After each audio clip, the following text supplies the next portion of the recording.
वास्तव में अध्यात्म का जो सौदा है वो बड़ा कठिन है कि जीव किस प्रकार आत्मा का दर्शन करता है।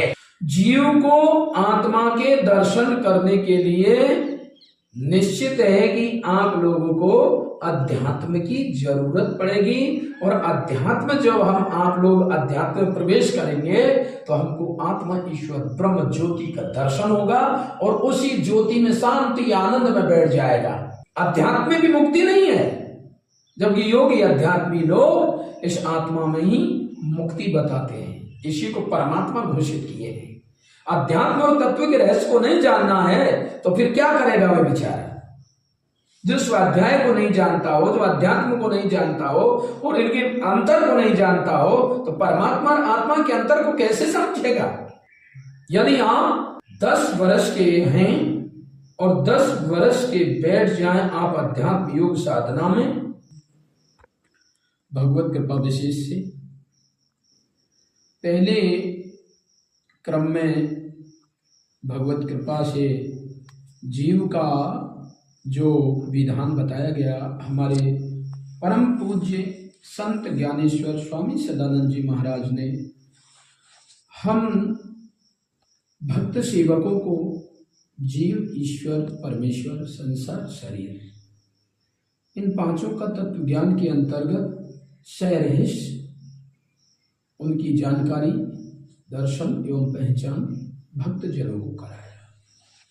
भगवत कृपा से अगले प्रकरण में हमने जीव के बारे में बताया कि जीव को किस प्रकार से देखा जाता है, जीव को किस प्रकार से क्या विधान है उसका जानने का, शास्त्रों में उसका प्रमाण कहाँ कहाँ है, ये सब भगवत कृपा से पहले प्रकरण में हुआ। भगवत प्रेमियों, भगवान कल की अवतार प्रभु सदानंद जी की असीम कृपा से आज हम आत्मा ईश्वर ब्रह्म के रहस्य को बताने जा रहे हैं, जो हमको अपने परम पूज्य संत ज्ञानेश्वर स्वामी सदानंद जी की कृपा से मिला है। वास्तव में असली जानकारी हर चीज की परमात्मा परमेश्वर को ही होती है, भगवत अवतारी को ही होती है। मोटे मोटे चाहे जिसको हर व्यक्ति बता सकता है, परंतु इसकी वास्तविकता, उत्पत्ति, स्थिति, लय विलय का सारा विधान तो सद्गुरुदेव भगवत अवतारी ही बताता है, जो उन्होंने हमको भगवान कृपा से कल की अवतार प्रभु सदानंद जी की कृपा से मिला है। उसी जानकारी को आप भगवत प्रेमियों में मैं प्रेषित कर रहा हूं।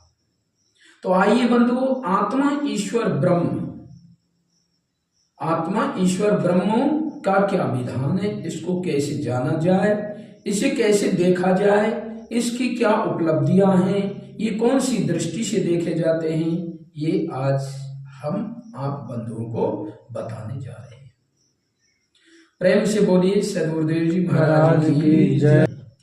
जैसे हम आप लोग इस संसार और शरीर को देखने के लिए स्थूल आंखों का प्रयोग करते हैं, तो हमको उससे संसार शरीर दिखाई देता है, परंतु इसमें जीव देखने की क्षमता नहीं है।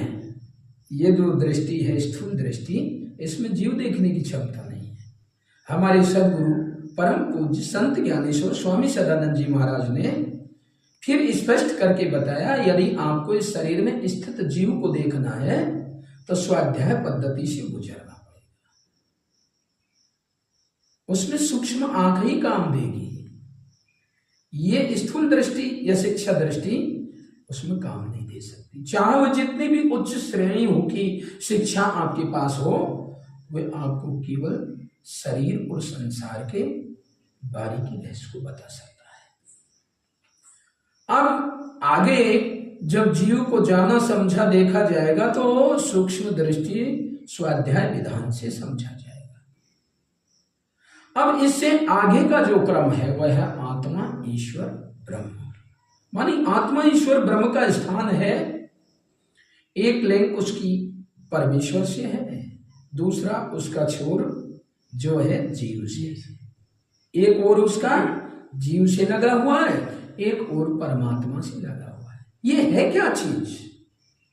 आत्मा ईश्वर ब्रह्म क्या है?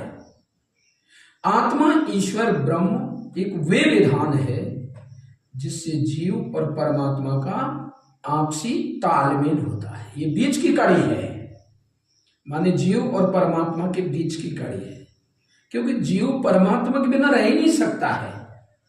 तो परमात्मा ने इसको, इस खेल को दिखाने के लिए उसमें बीच में माध्यम ईश्वर को बना लिया, आत्मा को बना लिया, ब्रह्म को बना लिया। तो जीव के पास आत्मा ईश्वर ब्रह्म के द्वारा भगवान की जो शक्ति है, जीवनी शक्ति, जो इस जीव के पास आ रही है। आत्मा ईश्वर ब्रह्म एक वे पावर है जिसका वर्णन करना असंभव होता है, क्योंकि वे डायरेक्ट परमात्मा की कृपा है, वे परमात्मा की दया दृष्टि है जो हम जीवों पर बरस रही है। वे जीव हम इस शरीर में उस शक्ति से कायम रहते हैं। यदि वे शक्ति काट ली जाए तो हम आप लोग इस शरीर में नहीं रह पाएंगे। जीव का जीवन ही उससे है। किससे? आत्मा ईश्वर ब्रह्म से। अब ये आत्मा ईश्वर ब्रह्म का जब हम रहस्य जानने चलेंगे, हमारे सदगुरुदेव ने हमको बताया कि आत्मा ईश्वर का रहस्य जो जानना है तो उसके लिए विधान बनाया है। और कौन सा विधान है? शिक्षा के विधान से इसकी बारीकी जानी जा सकती है और इससे मोटा मोटा जाना जाता है। ऐसे ही जीव का भी इससे भिन्न है। अधिकांश लोग क्या है कि कण कण में भगवान मानते हैं, तो कभी जीव को ही भगवान कह देते हैं, कभी आत्मा को ही भगवान कह देते हैं, कभी आत्मा को जीव कह देते हैं, कभी इस जीवित शरीर को, जो ये शरीर है, इसी को मतलब जीव कह देते हैं, इसी को आत्मा कह देते हैं। तो ये जो भ्रम भटकाव धर्म में है, वे हमारे सदगुरुदेव भगवान ने विधिवत अलग अलग करके बताया। तो उसमें तीसरे पॉइंट पर आता है आत्मा ईश्वर ब्रह्म। इसका जो विधान है जानने समझने का है अध्यात्म पद्धति। इसको जाना किससे जाएगा? अध्यात्म पद्धति से, माने श्वास प्रश्वास की क्रियात्मक पद्धति से। इसमें क्रिया करनी होती है, इसमें क्रिया के द्वारा इसको जाना समझा जाता है। ये स्वाध्याय का विषय नहीं है, ये बहुत बड़े विद्वान शिक्षा के डिग्री होल्डरों का विषय नहीं है, ये योग साधना का विषय है। ये योग साधना से जाना जाता है। श्वास प्रश्वास को समझा जाएगा, इस श्वास को पकड़ा जाएगा। इस श्वास की करामात तो है। आज बड़े बड़े ऋषि महर्षि ब्रह्म ऋषि इस श्वास की ही, केवल इस श्वास को पकड़ लिया है और इस श्वास को जाना है कि ये कौन है। तो वास्तव में इस श्वास के द्वारा जो साधना किया जाता है, श्वास प्रश्वास के माध्यम से, जो हमारा जीव मूलाधार पर बैठा रहता है, भाई किसी भी चीज को देखने वाला तो जीव ही है ना, शरीर तो देख नहीं सकता है, शरीर के माध्यम से भी देख रहा है, वो जीव ही देख रहा है। तो अब आत्मा ईश्वर ब्रह्म को देखेगा कौन? जीव। और आत्मा ईश्वर ब्रह्म देखा कैसे जाएगा? अध्यात्म पद्धति से। तो अध्यात्म की साधना हमको करनी होगी ना। तो ये जो श्वास प्रवेश कर रहा है, ये प्रवेश करने वाला जो है, ये आपका ब्रह्म शक्ति आत्मा ईश्वर ब्रह्म है, माने इसी को आत्मा ईश्वर ब्रह्म कहते हैं। अब इसको जब देखेंगे, जानेंगे, इसका नाम लेंगे, तो इसका विधान समझना पड़ेगा कि इसका हमको पूरा लाभ लेने के लिए क्या करना है। आत्मा ईश्वर ब्रह्म में इतना लाभ भरा हुआ है कि आप धरती के इन लाभों की तरफ से आपको घृणा हो जाएगी। ये जो धरती की जो भी सुख सुविधाएं आपको दिखाई दे रही हैं, ये भौतिक जो जगत में कुछ भी आपको आपकी इंद्रियों को सुख देने वाले जो भी पदार्थ जो दिखाई दे रहे हैं, जब अध्यात्म आप प्रवेश करेंगे तो दिव्य शक्तियां आपके सामने प्रकट हो जाएंगी। अध्यात्म छोटा मोटा विषय नहीं है, इससे यदि आगे है तो परमात्मा परमेश्वर पर ब्रह्म भगवान का ही विषय है। अधिकांश ऋषि महर्षि योगी यति तो इसी को भगवान कह बैठे हैं। सभी लोग अधिकांश इस श्वास को पकड़ा, साधना में रत हुए और तुरंत इसमें जो इसका आत्मा का जो स्वरूप दिखाई दिया, आत्मा का रूप जो दिखाई दिया, उसको ज्योति देखकर उस ज्योति को भगवान घोषित कर दिया। जबकि ऐसा नहीं है।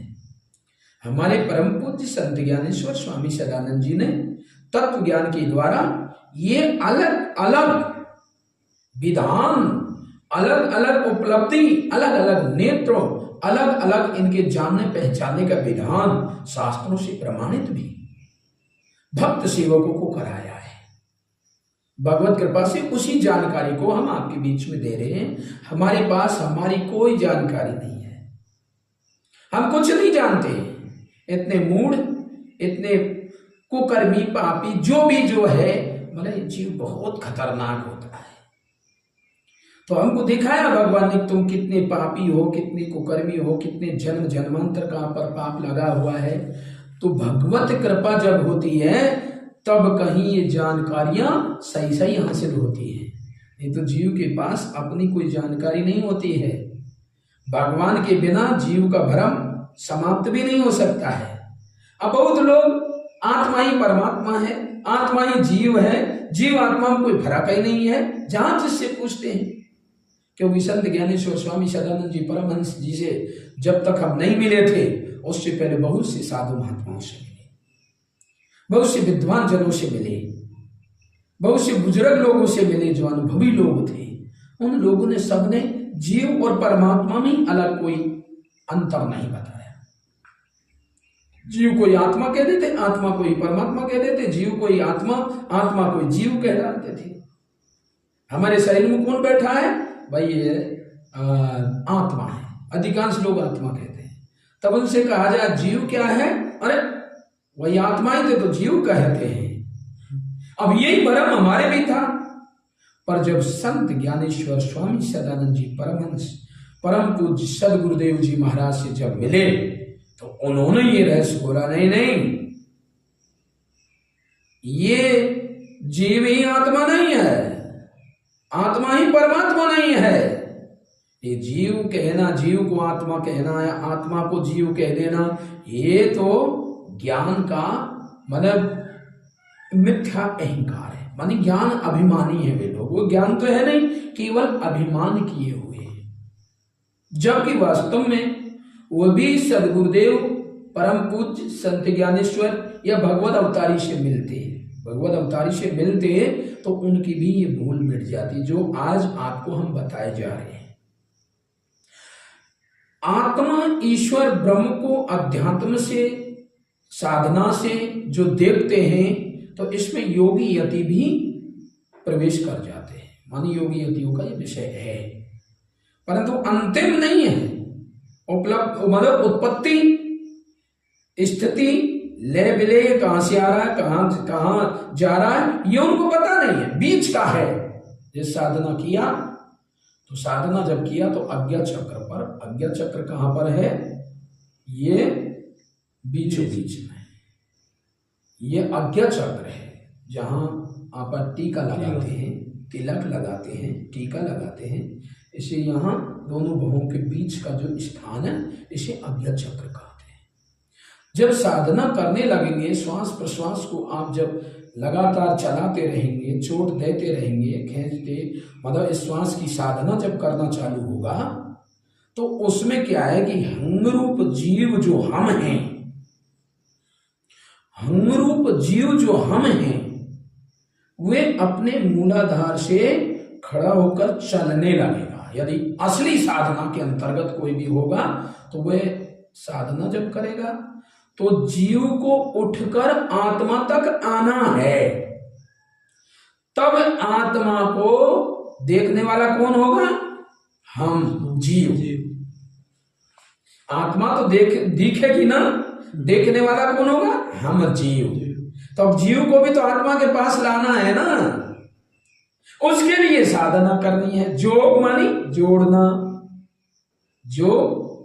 योग साधना, योग साधना मानी जोग मानी, योग मानी होता है जोड़ना। अब जो हमें कोई यही पता नहीं जीव कहां रहता है, आत्मा कहां रहती है, तो कैसी साधना? फिर ये भी सोहंग साधना से नहीं हो सकता है। सोहंग साधना तो पतनकारी है। ये सो प्रवेश कर रहा है, हंग निकल रहा है। सो प्रवेश कर रहा है, हंग निकल रहा है। ये कोई क्रिया, ये कोई साधना नहीं है। ये तो ऑटोमेटिक भगवान की तरफ से हर जीव के साथ हो रहा है। ये तो हर जीव के साथ हो रहा है। परमात्मा से आत्मा, आत्मा से जीव, जीव से शरीर और शरीर से संसार में होता हुआ पतन विनाश की तरफ जा रहा है। ये तो उल्टा क्रम है, ये तो गिरने वाला क्रम है। अधिकांश लोग स्वयं की साधना करके उसी को आत्मा, ईश्वर, ब्रह्म की साधना कहते हैं।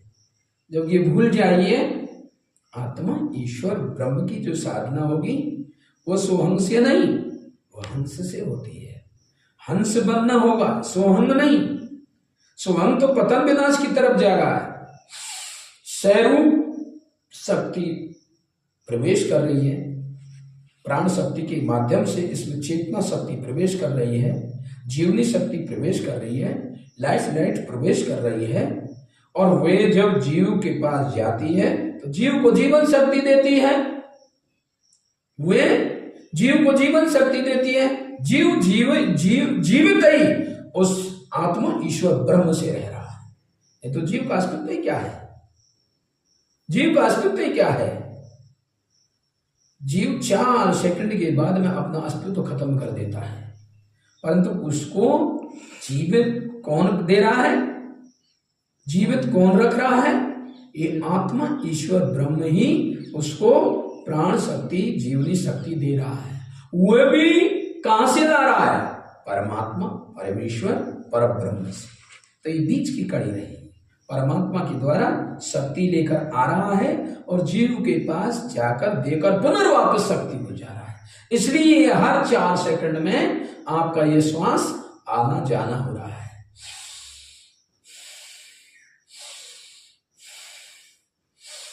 जब सह शक्ति को हम लेंगे और हम के रूप में वापस निकालेंगे, इसी जब साधनारत जब होगा तो आप अंतर्मुखी होना पड़ेगा। आपकी इंद्रियों को अंतर्मुखी करना पड़ेगा। अब जैसे हमारी इंद्रियां हर जीवित प्राणी की या सोहम से तो किधर को आ रही है? विषय की तरफ। इंद्रिय बाहरी मुखी हो रही है। मानी हर इंद्रियों को विषय चाहिए, अपने अपने विषय में रहते हैं और जीव को विषयों की तरफ ले जा रही है।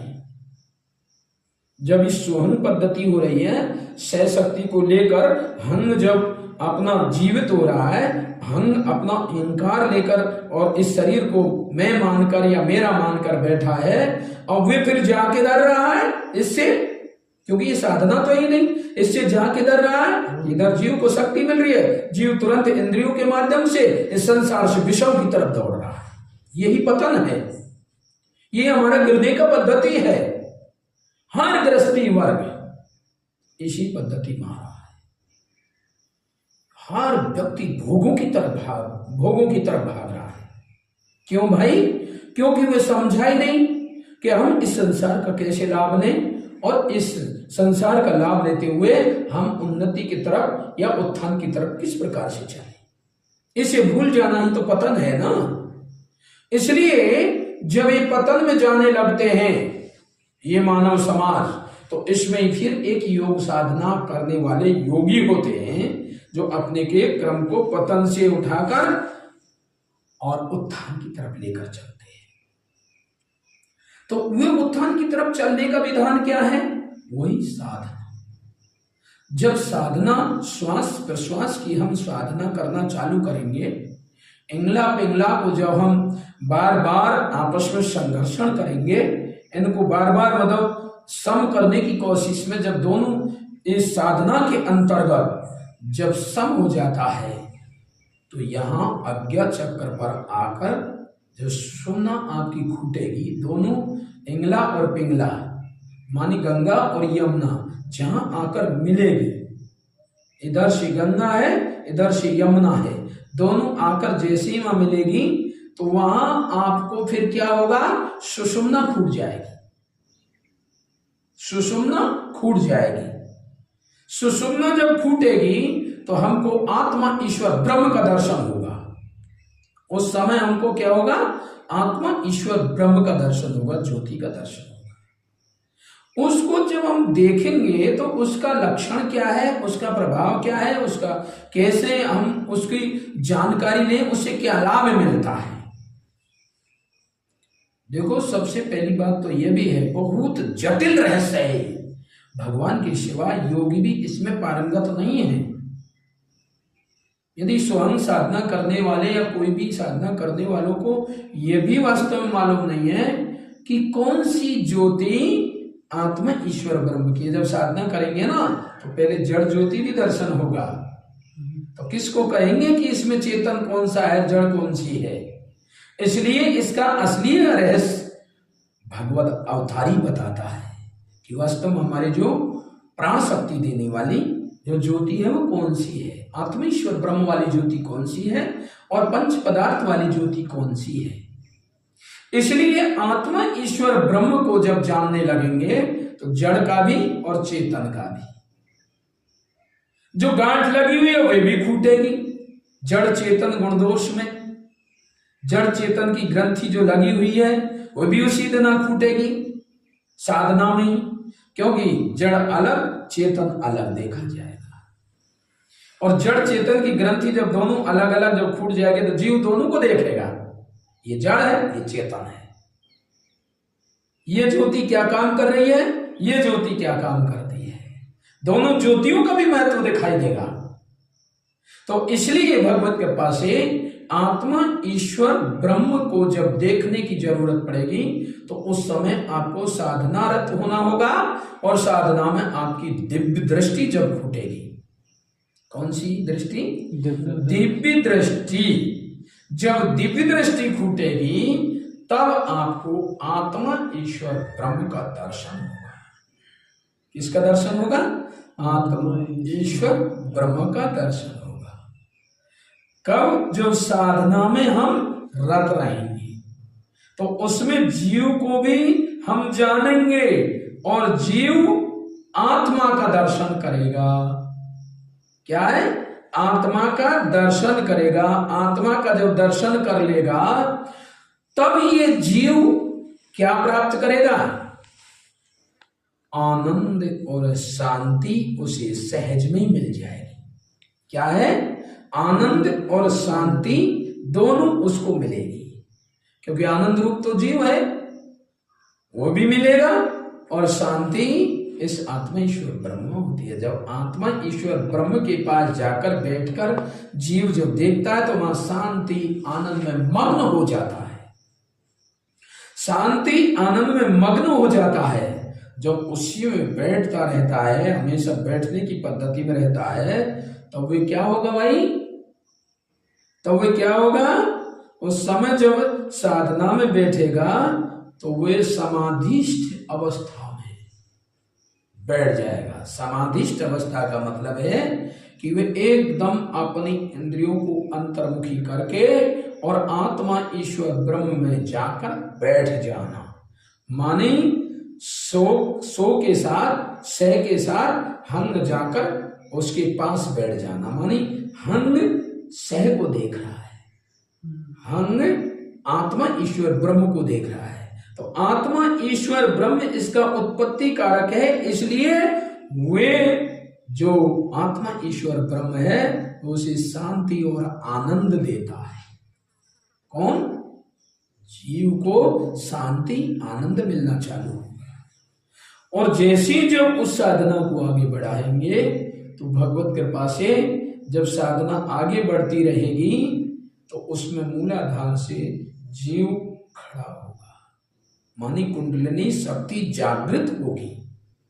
अब जागृत होना चालू हो गया तो फिर भाई आपको दैवीय शक्ति चालू हो जाएगी। दैवीय शक्ति, देवताओं की शक्ति, क्योंकि हम हर कुंडली पर, हर मतलब आपके क्या है चक्र पर, और वहां आपको उठना पड़ेगा। जैसे मूलाधार है, स्वादिष्ठान चक्र, उसके बाद में मणिपूरक है, मणिपूरक के बाद में फिर विशुद्ध है, विशुद्ध के बाद में अनाद है, और उसके बाद में आपका ये अज्ञा चक्र है।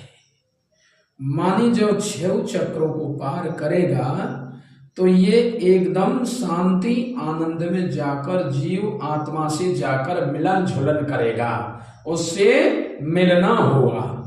जो मिल जाएगा, मिलेगा, उसके पास जाकर बैठ जाएगा तो शांति आनंद मिलना चालू हो जाएगा।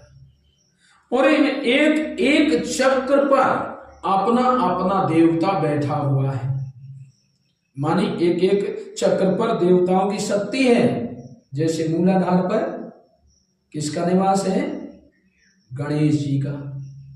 यदि आप साधना में तुरंत कुंडलिनी जो आपकी नीचे को हो रही है, जो भोगों की तरफ है, वही साधना के श्वास प्रश्वास के चोट से जब इसका मुख ऊपर को होगा, इसमें किसकी शक्ति आ जाएगी?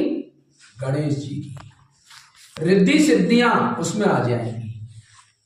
अब रिद्धि सिद्धियों से यदि बच निकला तो आगे साधना चलेगी, नहीं तो साधना वहीं खत्म हो जाएगी। इसलिए इसमें बड़ा ही कठिन सौदा है। वास्तव में अध्यात्म का जो सौदा है वो बड़ा कठिन है। इसलिए हमारे सद्गुरुदेव भगवान प्रभु श्री सदानंद जी ने इस अध्यात्म के रहस्य को इसलिए बताया है कि जीव किस प्रकार आत्मा का दर्शन करता है। जीव को आत्मा के दर्शन करने के लिए निश्चित है कि आप लोगों को अध्यात्म की जरूरत पड़ेगी। और अध्यात्म जब आप लोग अध्यात्म में प्रवेश करेंगे तो हमको आत्मा ईश्वर ब्रह्म ज्योति का दर्शन होगा, और उसी ज्योति में शांति आनंद में बैठ जाएगा जीव। जब बैठ जाता है तो बस उसमें आपको शांति और आनंद मिलता रहेगा। परंतु अब इसमें शांति आनंद तो है, परंतु यहां भी मुक्ति अमरता नहीं है। इसमें कल्याण मिलेगा, इसमें आपका कल्याण होगा, परंतु अमृत से युक्त नहीं है। अमरता नहीं मिलेगी। अमरता जब मिलेगी, मुक्ति अमरता जब आपके साथ होगी तो कब होगी? जब आप तत्व ज्ञान से, भगवत ज्ञान से, भगवत विधान से, परमात्मा के श्री चरणों में, भगवत अवतारी के श्री चरणों में उसकी सेवा भक्ति करोगे, तब आपके इस आत्मा को मुक्त होना होगा। अध्यात्म में भी मुक्ति नहीं है, जबकि योगी अध्यात्मी लोग इस आत्मा में ही मुक्ति बताते हैं। इसी को परमात्मा घोषित किए हैं। अध्यात्म और तत्व के रहस्य को नहीं जानना है तो फिर क्या करेगा वह बेचारा? जो स्वाध्याय को नहीं जानता हो, जो अध्यात्म को नहीं जानता हो और इनके अंतर को नहीं जानता हो, तो परमात्मा और आत्मा के अंतर को कैसे समझेगा? इसीलिए अधिकांश योगियों से भूल हो जाती है कि वे आत्मा को ही परमात्मा कह डालते हैं और परमात्मा के अलग अस्तित्व को खत्म कर देते हैं। इसलिए आत्मा ईश्वर ब्रह्म की यदि वास्तविक जानकारी लेनी है तो वो अध्यात्म साधना से लेनी होगी। इसमें जीव को आत्मा से जाकर मिलन होगा तो वहां में शांति आनंद मिलता रहेगा। ये ही अध्यात्म का रहस्य है। इसके अलावा कोई सुनकर, पढ़कर, स्वयं को या मन के तर्कबाजी, टिक्रमबाजी दे रहा हो तो वह अध्यात्म नहीं है। अध्यात्म तो साधना की पद्धति से होता है। इसलिए भगवत कृपा से आप लोगों से, हम भगवत कृपा विशेष से आप लोगों को कहते हैं कि आप अध्यात्म के भी ओरिजिनल रहस्य को समझने का प्रयास करें। ये तो योगी पकड़ लेते हैं कि है, परंतु ये कहां से पैदा हो रहा है या वो कौन जानेगा, और ये कहां आकर स्थित हो रहा है इसको कौन जानेगा। इसलिए प्रभु सदानंद जी महाराज ने, सदगुरुदेव कल की अवतार भगवान प्रभु श्री सदानंद जी ने हमको बताया है कि देख इसकी उत्पत्ति तो परमात्मा से ये आत्मा छिटक रहा है। परमात्मा से ये आत्मा छिटक कर शरीर में प्रवेश कर रहा है और फिर ये जाकर जीव को शक्ति दे रहा है, गुण दोष से युक्त होकर जीव हो जा रहा है। और फिर जब ये जीव जो ऊपर उठता है तो जाकर ये आत्मा में स्थित होता है, वहां इनका दोनों का मिलन हो जाता है तो एकदम जीव प्रसन्न हो जाता है, अपने पिता रूप ब्रह्म से मदद मिलता है तो एकदम प्रसन्न हो जाता है। तो शांति, उधर से शांति आ रही है, जब शांति आनंद दोनों उसमें है ही, एकदम जीव शांति आनंद में मग्न हो जाता है। उसी में जब बहुत अध्यात्म की पद्धति से साधना तत्पर रहता है तो वो जीव उसमें बैठकर समाधिस्थ अवस्था में हो जाता है। जब वह समाधिस्थ अवस्था में जब तक जीव बैठा रहेगा ब्रह्म में, उस समय उसके पास काल नहीं पहुंचेगा। यदि आप 10 वर्ष के हैं और 10 वर्ष के बैठ जाएं आप अध्यात्म योग साधना में, यदि योग साधना में पारंगत हो जाए तो वो 10 साल का यदि समाधिस्थ अवस्था में पहुंचेगा तो फिर वो यदि समाधिस्थ अवस्था में पहुंच गया 1000 वर्ष, तो वह समय जैसे वो 1000 वर्ष से वापस उतरेगा तो वे जो जीव का जो शरीर है ना वो 10 ही वर्ष करेगा, वहां कोई फर्क नहीं आएगा, 10 वर्ष का ही वे रहेगा। क्योंकि वो जो 1000 वर्ष की जो उम्र थी ना, वे केवल आपके साधना के अंतर्गत, वे काल के अंतर्गत नहीं आए। वो शरीर योग की तो ही आपको मिलेगा, 10 वर्ष का, 2 वर्ष का, 5 वर्ष का, जैसा होगा वहीं जैसे समाधि आपने लिया तो उसमें काल की गम नहीं जाती है। परंतु काल हटा नहीं है, काल से बचा नहीं है, क्योंकि वो जैसे ही ब्रह्म समाधि से जब नीचे उतरता है तो तुरंत काल उसे पकड़ लेता है और माई से उसका क्या है, काल चालू हो जाता है और फिर उसकी उम्र में भी सारा फर्क दिखने लग जाता है। इसलिए भगवत कृपा से आत्मा ईश्वर ब्रह्म के रहस्य को भगवान के अलावा दूसरा कोई भी योगी यति नहीं देख सकता। इसलिए भगवान कृपा से हम आप सभी बंधुओं को ये कह रहे हैं कि आप यदि आत्मा ईश्वर ब्रह्म को वास्तव में सही जानना है, सही पहचानना है तो इसके बारे में अध्यात्म में रत रहना पड़ेगा। यही अध्यात्म का रहस्य है कि इसको आपा आत्मा ईश्वर ब्रह्म को देखना है तो किससे देखेंगे, अध्यात्म पद्धति से। ये इसका विधान है, क्रियात्मक पद्धति है। यदि जब आत्मा ईश्वर ब्रह्म को देखेंगे तो दिव्य दृष्टि से विधान उसका क्या होगा, अध्यात्म, दूसरा और नहीं हो सकता है। यदि और तुम किसी से भी देखना चाहेंगे, स्वाध्याय से देखना चाहें, शिक्षा दृष्टि से देखना चाहें, स्थूल दृष्टि से देखना चाहें तो ये उसमें समर्थ नहीं है, ये असमर्थ हो जाएंगी, ये सफल नहीं हो सकता है। वो योग साधना के नाम पर वे केवल ढोंग पाखंड कर रहा है।